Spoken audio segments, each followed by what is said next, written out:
Today we are going to be making a traditional radish cake at home. It is soft, savory and perfectly crispy on the outside and incredibly flavorful. If you love tofu, you would love this radish cake.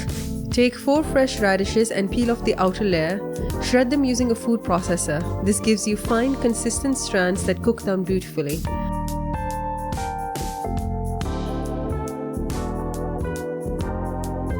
Transfer the shredded radish into a large pot, pour in 1 cup of water and let it boil for about 15 minutes. While the radish cooks, take a blender and add 1.5 cups of pre-soaked rice. To pre-soak a rice, just take rice and add water and set it aside. Add 2 cups of water and then blend it into a smooth, milky texture. Pour the mixture into a bowl and whisk in 5 tablespoons of corn flour. If you don't want any lumps, first mix the corn flour into a small bowl with some of the mixture. Then pour that back into the large bowl. Once the radish is fully softened, pour the rice corn flour mixture directly into the pot and mix thoroughly. Make sure the flame is turned off because we are not going to be cooking it here. What we are going to do is that we are going to transfer the mixture into our steaming setup. Line your steaming pot with a large cloth to prevent sticking. Pour the radish mixture on top and use the back of a spoon to level the surface evenly.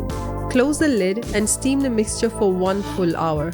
After steaming, the radish cake will be firm and fully set.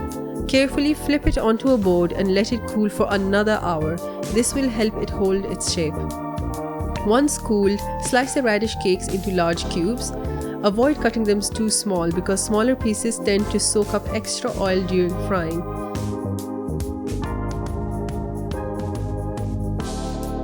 Heat a pan with a bit of oil and shallow fry the cubes until the outside turns golden and crispy, while the inside stays soft and tender.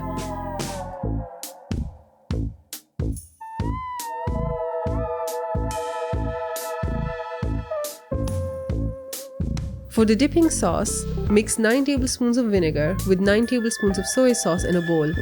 Slice 6 cloves of garlic and fry them until golden in a small amount of oil.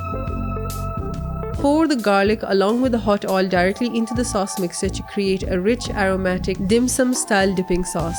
And there you have it, the perfect homemade radish cake. It is soft, it is savory, it is crispy and it is paired with the most flavorful garlic soy sauce dipping. If you enjoyed this easy radish cake recipe, don't forget to like the video, subscribe for more delicious recipes and let me know in the comments what dish you want to see next.